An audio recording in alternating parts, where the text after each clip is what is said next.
Hey man, before you reach for your phone, pause and ask yourself one question you've been avoiding. What are you really hoping this message will fix? Because most texts aren't sent from clarity, they're sent from discomfort, from that uneasy feeling in your chest when silence stretches longer than you expected, from the urge to re-establish connection, not because something meaningful needs to be said, but because uncertainty feels unbearable.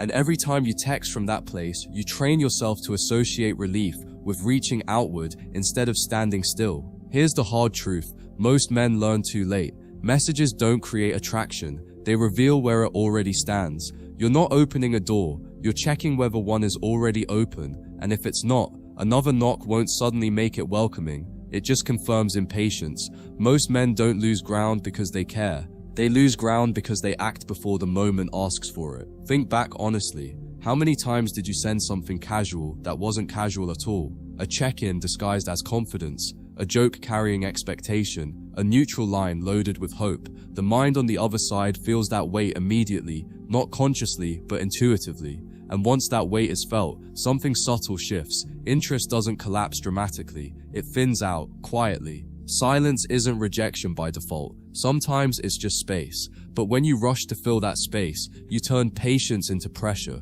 Pressure doesn't build closeness, it triggers resistance. And resistance doesn't always look like a clear no. Sometimes it looks like shorter replies, delayed responses, or polite disengagement that leaves you confused instead of informed. What most men don't realize is that timing communicates more than words ever could. When you wait without anxiety, you signal stability. When you act impulsively, you signal emotional dependency. And emotional dependency, even when hidden behind humor or charm, changes how you're perceived. Not because you're weak, but because you're no longer centered. Relatable truth. Many men text because they're afraid that doing nothing means losing everything. But doing nothing is often what allows things to breathe. When you don't rush to reinsert yourself, you give the dynamic room to reveal its natural direction. If interest exists, it doesn't evaporate in silence. If it doesn't, no message will resurrect it. Another uncomfortable reality is that texts sent for reassurance rarely bring peace. Even if she replies, the relief is temporary. Soon you're waiting again, watching the phone again, measuring response time again. That's not connection, that's conditioning. You're conditioning yourself to seek emotional regulation externally instead of internally, and that loop never ends well. Men who grow past this stage stop asking, "What should I say?" and start asking, "Why do I need to say anything at all?" That shift changes everything. Because when your need to act dissolves, whatever action you eventually take carries intention instead of urgency. And intention is always felt more clearly than words. What's powerful is realizing you don't lose value by waiting, you reveal it. You show that your time, attention, and emotional energy aren't on standby. You show that your life continues forward, whether someone responds or not. That forward motion is what makes presence meaningful when it's finally offered. So before you type anything, sit with the silence long enough to hear what it's telling you. If the urge fades, it was never about connection, it was about discomfort. And if something truly needs to be said, it will still feel right when you're calm, grounded, and unattached to the outcome. That's when a message lands differently. That's when it carries weight instead of need. There's a moment most men recognize too late, the realization that reaching out didn't come from confidence but from unease. Not because you had something meaningful to share, but because the quiet started pressing on you. That pressure doesn't come from her absence alone, it comes from losing your center. When you act to relieve internal discomfort, the action always carries that energy with it. No matter how polished the words look, what actually shifts perception is not how clever or calm your message sounds, but when it arrives. Timing is emotional context. When you act too soon, you frame yourself as someone waiting. When you wait until you're settled, you frame yourself as someone choosing. That distinction is felt instantly, even if it's never consciously analyzed. Relatable truth. Many men confuse momentum with connection. They think if communication continues, something is progressing. But constant contact without grounding doesn't build momentum, it builds dependency. Real connection has rhythm. Engagement followed by space, space followed by clarity. Without that rhythm, interactions lose depth and start feeling transactional. Another hard reality is that people sense when they're being used as emotional anchors, not maliciously, but instinctively. When someone feels that your stability depends on their response, it creates weight. That weight doesn't inspire closeness, it creates distance. Even kind people instinctively step back from responsibility they never asked for.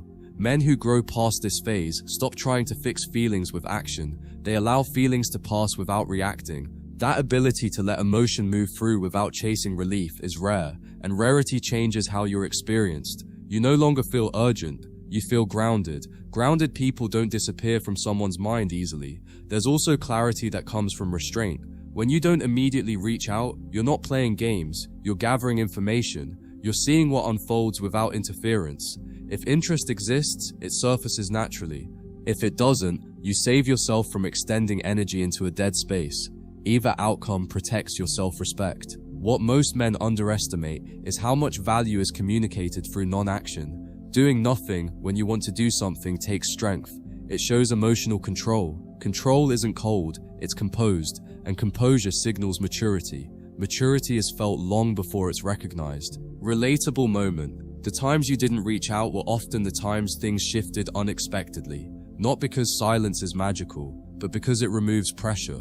When pressure leaves the room, people reveal where they stand. Some step forward, some drift away. Both answers are valuable. Men often fear that waiting makes them forgettable. In reality, impatience does. When you move without urgency, your presence gains weight. Weight comes from intention. Intention comes from self-trust. And self-trust is something others feel immediately, even if they can't name it. By now, the pattern is clear. The strongest move isn't sending the perfect line. It's not needing to send anything at all. When you act from calm instead of tension, whatever you eventually say lands differently. It doesn't seek reassurance. It doesn't ask for direction. It simply exists. And that difference is felt more than any carefully chosen words.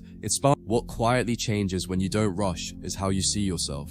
You stop measuring your worth by how quickly someone responds or whether they respond at all. You begin to notice that your stability doesn't need constant feedback to exist. That realization is uncomfortable at first because it removes the crutch of external validation. But once it settles, it becomes liberating. You no longer feel compelled to act just to feel okay. You act because it aligns, not because you're anxious. Most men never learn to sit with uncertainty. They treat it like an emergency that needs immediate resolution. The uncertainty is information. It tells you where you stand without words. When you interrupt it too quickly, you erase the signal and replace it with noise. Allowing uncertainty to unfold naturally doesn't make you passive. It makes you observant. Observation gives clarity. Clarity gives control. Relatable truth. The urge to reach out often spikes when your own life feels temporarily stagnant. When momentum slows, attention turns outward for stimulation, but that's a signal to redirect inward, not outward. When you restore movement in your own life, work, health, purpose, the need to poke the connection just to feel something fades. And when it fades, whatever action you do take later carries authority instead of restlessness. Another overlooked reality is that repeated outreach trains the other person to expect pursuit, not consciously, but behaviorally. Once that expectation sets in, the dynamic tilts. You're no longer choosing to engage, you're maintaining a pattern. Patterns are hard to break once established. That's why restraint early on preserves balance later. Men who master this stop reacting to every internal impulse. They recognize that impulses aren't commands, they're signals. Signals to slow down, to breathe, to recenter. Acting on every impulse makes you predictable. Predictability isn't bad, but predictability driven by emotion erodes respect over time. What actually builds intrigue isn't absence, it's self-containment. When your emotional state isn't broadcast through your actions, others have room to wonder. Wonder isn't created by mystery for its own sake. It's created when someone realizes they don't fully own your emotional landscape. Ownership removes curiosity. Independence restores it. Relatable moment. The times you held back weren't empty. They were filled with growth. You didn't notice until later. You learned you could tolerate discomfort without collapsing. You learned that silence didn't kill connection, it clarified it. And that lesson stays with you long after this situation ends.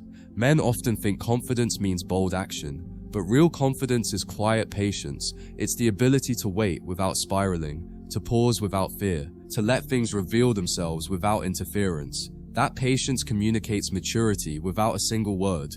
What changes next is how you communicate when you finally do reach out. There's no agenda, no hidden expectation, no need for reassurance. The message stands on its own, and messages sent from that place land differently. They don't demand, they don't pull, they simply arrive. By now, the understanding is complete. The strongest move isn't crafting the perfect message, it's becoming someone who doesn't need to send one to feel whole. When you reach that place, any communication that follows feels natural instead of necessary, and that difference is felt immediately, even if it's never spoken aloud. There's a subtle power shift that happens the moment you stop treating communication like a lifeline. You realize that reaching out isn't a requirement, it's a choice, and choices made from stability feel entirely different from choices made from tension. When you don't feel compelled to act, your actions gain gravity. Gravity changes how people experience you. You're no longer reacting to silence, you're existing beyond it. What most men miss is that restraint doesn't mean emotional distance, it means emotional sovereignty. You're not cutting yourself off from connection, you're deciding not to outsource your emotional balance. That distinction is critical. When you hold your center, you don't bring urgency into the interaction, and urgency is what makes even the nicest message feel heavy. Relatable truth. The times you held back weren't wasted time. They were moments where your nervous system recalibrated. You learned you could survive discomfort without scrambling. That learning compounds. It strengthens you far beyond this situation, and strength shows not through dominance, but through composure. Another realization hits hard. Not every feeling deserves immediate expression. Feelings rise and fall. Acting on them impulsively locks you into patterns that don't reflect your best judgment. When you let emotions pass before acting, your responses become cleaner, simpler, and more honest. Honesty without urgency carries weight. Men often think presence requires constant engagement. In reality, presence is about how you show up, not how often. When your presence isn't guaranteed on demand, it's felt more deeply when it arrives. Scarcity isn't created, it's revealed by having a life that doesn't pause for validation. What quietly rebuilds respect is not grand gestures, but consistency of self. You don't oscillate between confidence and anxiety. You don't swing from silence to over-explanation. You remain steady. Steadiness communicates reliability without clinging, and reliability without clinging is rare. There's also a clarity that comes from letting things unfold without interference. You stop trying to steer outcomes with messages. You stop managing perception. You observe. Observation gives you clean data. Clean data leads to clean decisions, and clean decisions save you months of emotional confusion. Relatable moment. When you finally stop waiting by your phone, time opens up. You notice how much energy you were spending, monitoring responses, replaying words, anticipating reactions. That energy returns to you. And when your energy returns, so does your sense of direction. Men who learn this lesson stop fearing being forgotten. They understand that what's real doesn't evaporate with space, and what isn't real doesn't deserve pursuit. That acceptance removes pressure from every future interaction. Pressure dissolves, presence remains. By now, it's clear that the most grounded move isn't sending something clever, it's being settled enough to let the moment decide itself. When you move from that place, any communication that follows feels natural, unforced, and aligned, and alignment is always felt, long before words are read. There's a deeper shift that happens when you stop trying to manage outcomes through communication. You begin to trust time again. Time stops feeling like the enemy. You're no longer racing against silence, delays, or uncertainty. Instead, you let time do what it naturally does, reveal alignment or expose its absence. That patience isn't passive, it's disciplined. It's choosing not to interrupt reality, just to soothe discomfort. What most men don't realize is that many connections collapse, not because interest disappears, but because pressure enters too early. Pressure doesn't always come as demands, it often comes as availability without grounding. When you're always reachable, always responsive, always adjusting, you remove tension that's necessary for depth. Depth needs space. Space allows perspective. Perspective clarifies desire. Relatable truth. The urge to reach out often feels strongest when you're emotionally tired, not lonely, tired. Tired of uncertainty, tired of waiting, tired of not knowing. But acting from fatigue never leads to clarity. It leads to short-term relief, followed by longer confusion. Learning to rest instead of react changes how you move in every relationship. Men who mature past this stage stop trying to restore connection through effort. They understand that effort doesn't create desire, it reveals it. When you let effort be mutual instead of compensatory, dynamics rebalance naturally. And when they don't rebalance, you gain the most valuable thing possible, information. Another overlooked reality is that restraint teaches you something about yourself. You learn where your impulses come from. You notice patterns, how boredom, insecurity, or stalled momentum trigger action. Awareness breaks those patterns. And once broken, you're no longer controlled by momentary emotion. There's also freedom in realizing that not every silence is meant to be filled. Some silences are pauses, some are transitions, some are endings. When you rush to fill them, you rob yourself of clarity. When you let them exist, you learn what actually wants to continue and what doesn't. Men often believe that waiting makes them invisible. In reality, waiting filters out noise. It separates genuine interest from habit. Habit responds to routine. Genuine interest responds to presence. When presence isn't forced, it's felt more deeply when it returns. What quietly rebuilds your confidence is realizing you can handle not knowing, that you don't need immediate answers to feel grounded. That uncertainty doesn't define your worth. Once you internalize that, your behavior changes automatically. You move slower, you speak cleaner, you act with intention. Relatable moment. When you finally stop chasing clarity, clarity arrives on its own, either through renewed engagement or through absence that confirms what you already sensed. Both outcomes are useful. One moves things forward, the other frees you to move on without regret. By now, the lesson is fully formed. The strongest move is not restraint for its own sake, but self-respect in action. When you don't rush, you don't overextend, and you don't act from anxiety, your presence becomes deliberate, and deliberate presence is felt long before any message is sent. What changes most when you stop acting on impulse is how you experience self-respect in real time. You feel it physically, less tightness in the chest, less urgency in the body, less need to reach outward for relief. You begin to understand that dignity isn't something you talk about, it's something you practice in small moments when no one is watching, especially when it would be easier to cave, especially when doing nothing feels harder than doing something. Men often assume maturity looks like emotional suppression. It doesn't. It looks like emotional containment. You still feel the pull, you still feel curiosity, longing, uncertainty, but you don't let those feelings dictate your next move. You let them pass through without hijacking your behavior. That separation, feeling without reacting, changes how you show up everywhere, not just here. There's a quiet authority that emerges when your actions are no longer reactive. You don't need to announce boundaries. You don't need to explain your pace. Your behavior does it for you. People sense when you're not trying to secure outcomes, and that sensing alters how they engage. Not because they're impressed, but because they feel less pressure and more choice. Relatable truth. Many men stayed in loops because they mistook anxiety for intuition. They felt something was off, but instead of trusting that signal, they tried to neutralize it with action. The moment you stop neutralizing discomfort and start listening to it, you regain clarity. Discomfort becomes guidance instead of a problem to solve. Another shift happens when you stop romanticizing effort. You no longer believe that showing up more will compensate for imbalance. You understand that reciprocity isn't negotiated, it's observed. When engagement isn't mutual, you don't escalate to prove worth. You step back to see what remains. That step back isn't abandonment, it's assessment. Men who reach this point stop asking, how do I keep this alive? And start asking, does this sustain itself?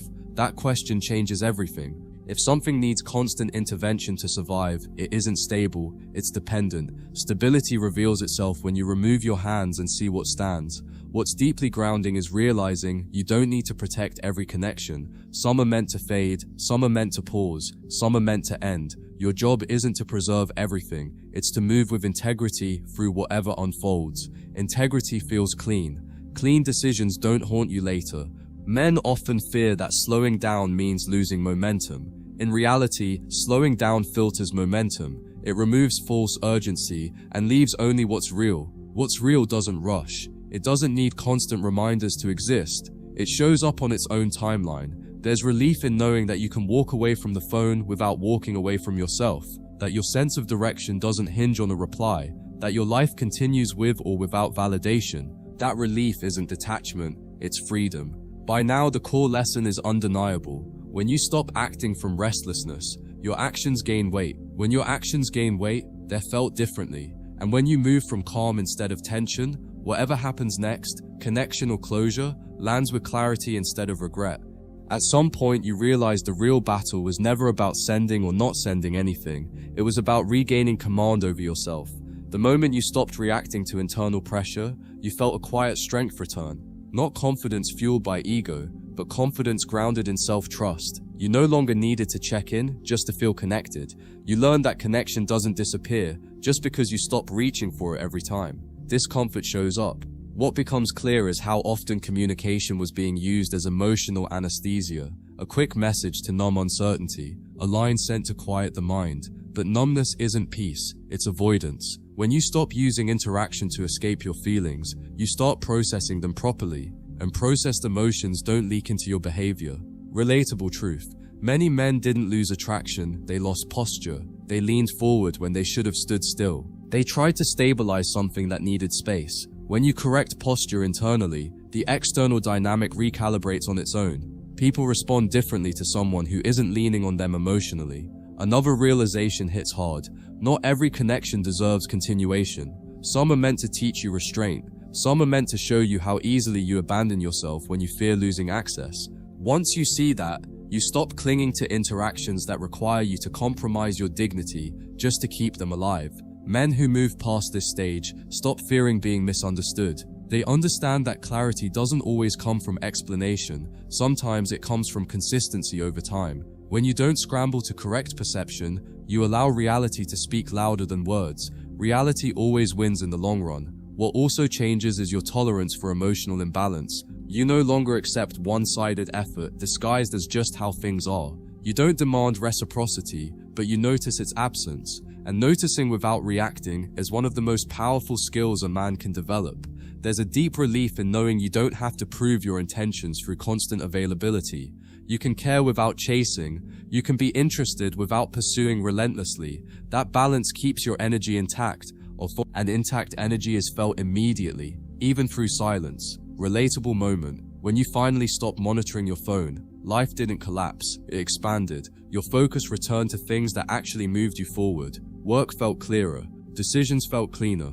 You weren't waiting to feel chosen to feel whole. Men who integrate this lesson stop romanticizing urgency. They stop mistaking anxiety for passion. They recognize that anything real can withstand pauses. Anything fragile needs constant attention, and fragility isn't something you should be managing, it's something you should be learning from. By now, the truth is settled. The strongest move was never about silence or action. It was about self-command. When you move from self-command, whatever you choose to do carries clarity instead of desperation, and clarity, whether it leads to connection or closure, always leaves you at peace.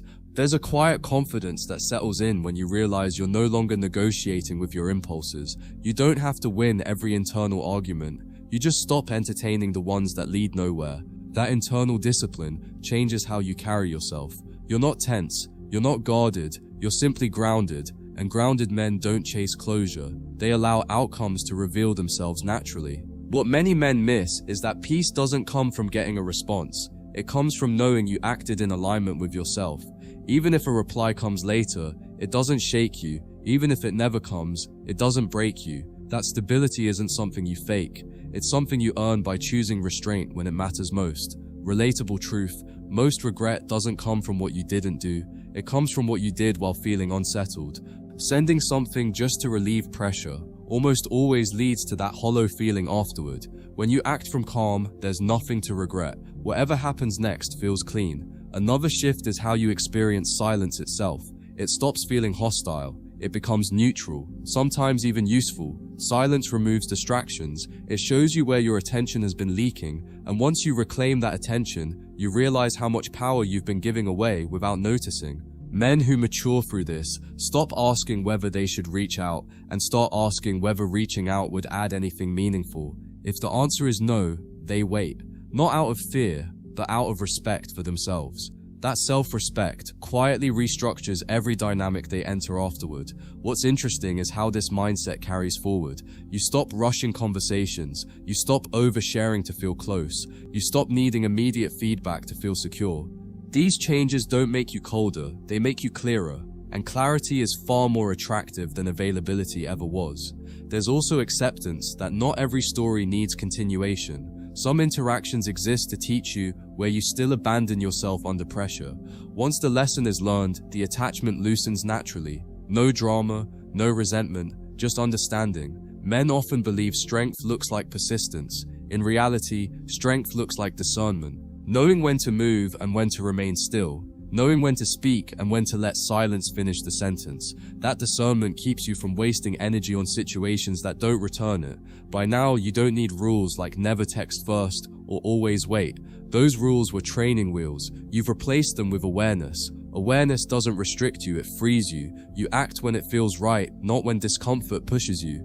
And that's the final truth. The moment you stopped acting from tension, everything changed. Not because she changed, but because you did.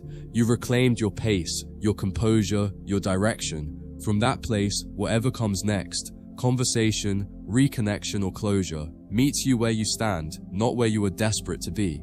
Eventually, you stop framing restraint as something you're doing and realize it's simply who you've become. You no longer see pausing as loss. You see it as alignment. Alignment with your values, your pace, your self-respect. That alignment brings a quiet confidence that doesn't need reinforcement. It shows up in how you move through your day without checking your phone, without replaying conversations, without rehearsing what you'll say next if the opportunity appears. What's deeply grounding is recognizing that your emotional state is no longer outsourced. You don't hand control of your mood to response times, tone shifts, or unexplained gaps. You reclaim authorship of your inner world, and when you do, everything external loses its power to destabilize you. You're not numb, you're centered. There's a difference, and it changes everything. Relatable truth. Many men confuse care with sacrifice. They think caring means constantly adjusting themselves to preserve connection, but real care doesn't require self-erasure. It requires honesty with yourself first. When you stop sacrificing your stability for proximity, you don't become distant, you become whole. There's also a maturity that comes from letting outcomes land without interference. You don't try to soften reality or bend it into something more comfortable. You allow it to be what it is. That acceptance removes the emotional friction that used to drain you. And once friction disappears, peace replaces effort. Men who reach this stage stop needing to win interactions. They're no longer chasing validation or trying to secure a role in someone else's life. They understand that if something requires them to abandon their standards to continue, it's not worth continuing. That understanding saves years of emotional exhaustion. What surprises most men is how often clarity arrives once they stop reaching, not because silence manipulates, but because silence reveals. It strips away assumptions and leaves only behavior. Behavior doesn't lie, and once you see it clearly, decision-making becomes simple instead of painful. Another shift is how you handle disappointment. You no longer dramatize it, you acknowledge it, process it, and move forward without spiraling. That emotional resilience doesn't harden you, it stabilizes you. Stability allows you to engage again in the future without carrying old weight. Men often think composure means suppressing desire. It doesn't. It means not being ruled by it. You can want something and still choose not to act impulsively. That ability to hold desire without being dragged by it is real strength. And real strength is always felt, even when it's quiet. As this becomes natural, you stop obsessing over whether you should say something. You trust that when the moment is right, you'll know. Not from anxiety, but from calm certainty. And that certainty makes whatever you do next feel clean, intentional, and regret-free. By the end of this arc, the lesson isn't about waiting or acting, it's about self-command. You don't move because you're uncomfortable. You move because it aligns, and from that place, every step you take forward, sideways or away, feels grounded. You're no longer reacting to silence, you're responding to yourself. And that's where real peace begins.